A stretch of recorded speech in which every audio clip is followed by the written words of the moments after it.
Le cerveau est fascinant. On lui donne une information et c'est parti. Il lance une balle de flipper, ça rebondit partout, il calcule toutes les hypothèses, il se projette, il cherche à comprendre. Il élabore des stratégies et des filtres alternatifs pour chaque situation. Il suffit d'une information. Et cette info, on l'a. Le tableau des poules de la Coupe du Monde de rugby 2027 en Australie. La Coupe du Monde, c'est pas n'importe quelle compétition. La Coupe du Monde, on en vit quoi 15 20 peut-être dans une vie. On sait que chacune est spéciale, unique. Aucune Coupe du Monde ne se ressemble. Elles sont toutes imprévisibles et pourtant ton cerveau, lui, il mouline. Et il mouline très vite. Il te prépare, il te projette. Il a déjà envie d'avoir cette dose d'excitation, de suspense et d'envie de supporter, de regarder, envie d'être omnibulé par un match l'un après l'autre, mais aussi pour comprendre, analyser, prévoir, savoir le résultat. Mais pour faire ça, il commence au début. La France a une poule abordable, tout le monde le dit. Le Japon, les États-Unis, les Samoa, une poule abordable, une poule jouable. 3 matchs de préparation, une montée en puissance, 3 victoires et on est premier du groupe. Une fois qu'on est premier, on tombe contre l'Écosse. L'Écosse, c'est jouable. On les a déjà joués, on gagne souvent. Oui, c'est une équipe qui est difficile, qui ne réussit pas forcément, mais on se prend en jeu en disant qu'on va gagner, d'autant plus à la Coupe du Monde, impossible de perdre. Alors tu vois, on se projette. On nous annonce après les Fidji ou le Pays de Galles. Le Pays de Galles, on a vu les résultats, ils ont perdu contre tout le monde, cuillère de bois aux 6 nations, ça va être faisable. Ils seront pas prêts à temps. Les Fidji, on les connaît aussi, ils sont somptueux, fabuleux, talentueux, mais les Fidji, ils perdent en Coupe du Monde. Ça passera pas, parce que pas assez de maîtrise, trop pénalisé, conquête défaillante, errance défensive, manque de collectif, le cerveau va trop vite. Il a déjà trouvé toutes les faiblesses de son adversaire. On sait qu'on va passer. Alors là, on se retrouve en demi-finale. C'est là où ton cerveau se divise, il se dit soit on prend la Nouvelle-Zélande, soit on prend l'Afrique du Sud. L'Afrique du Sud, ils peuvent pas gagner à chaque fois, c'est pas possible. Gagner 3 fois de suite la Coupe du Monde, c'est impensable, ça n'a jamais été fait. On a une revanche à prendre, alors ils ne pourront pas gagner. Ils se feront peut-être battre par la Nouvelle-Zélande, alors. La Nouvelle-Zélande, on les a déjà battus en 2023. Ils sont battables en Coupe du Monde. On repense à celle de 99, celle de 2007. Il n'y a aucune raison qu'on ne les gagne pas maintenant en demi-finale. Ce sera la redite de 99. On est obligé de passer.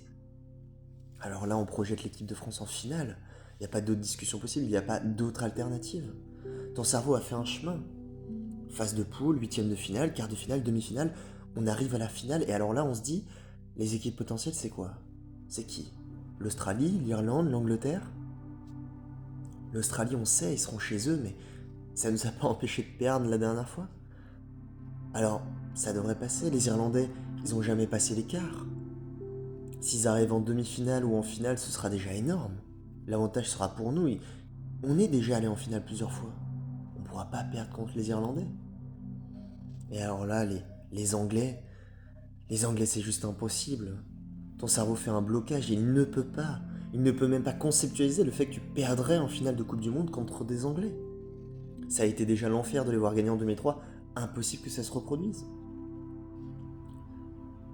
Mais du coup, si l'Australie ne peut pas gagner, si l'Irlande ne passera pas l'écart, et si on ne conceptualise pas le fait que l'Angleterre peut remporter cette compétition, alors qui gagne? La seule réponse, c'est la France. Tu dis que c'est pas possible, on n'a jamais gagné une Coupe du Monde. On a toujours fait des choses incroyables en quart de finale, en demi-finale, mais jamais en finale. Alors tu prends le problème à l'envers, tu te dis qui pourrait nous battre? On a dit pas l'Angleterre, pas l'Irlande, pas l'Afrique du Sud, pas la Nouvelle-Zélande, mais alors une nation surprise? L'Australie? Mais non, on a déjà dit que non. Alors tu réfléchis, tu te dis que peut-être ce sera l'Argentine, au potentiel, mais non, ils ne tiendront jamais tous les matchs. Alors ton cerveau a fait le tour et il se dit que c'est la seule solution possible. C'est ça le plus probable. C'est que la France gagne. C'est que la France soit championne du monde. Et là c'est extraordinaire parce que ton cerveau ne sait plus où aller. Ce ne serait pas modeste. Ce serait complètement faux, complètement irrationnel. Ce serait égoïste de penser que la France serait meilleure que les autres. Puis on l'a bien vu. À chaque fois qu'on pensait qu'on allait gagner, on n'a pas gagné. La question c'est, est-ce qu'on n'a pas gagné parce qu'on pensait qu'on n'allait pas gagner? Ou est-ce qu'on n'a pas gagné parce qu'on pensait qu'on allait gagner? Et du coup, tu te fais à la raison. La France pourrait être championne du monde, la France doit être championne du monde, la France va être championne du monde. Finalement, ton cerveau réalise que non, ce n'est pas de l'égoïsme, non, ce n'est pas être hautain, c'est être chauvin.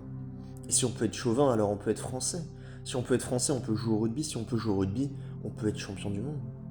Alors la seule conclusion qu'il y a, c'est que pendant 1 an et demi, pendant 2 ans, on va attendre, on va se projeter, on va faire des calculs. On va refaire les mêmes calculs, toujours et encore.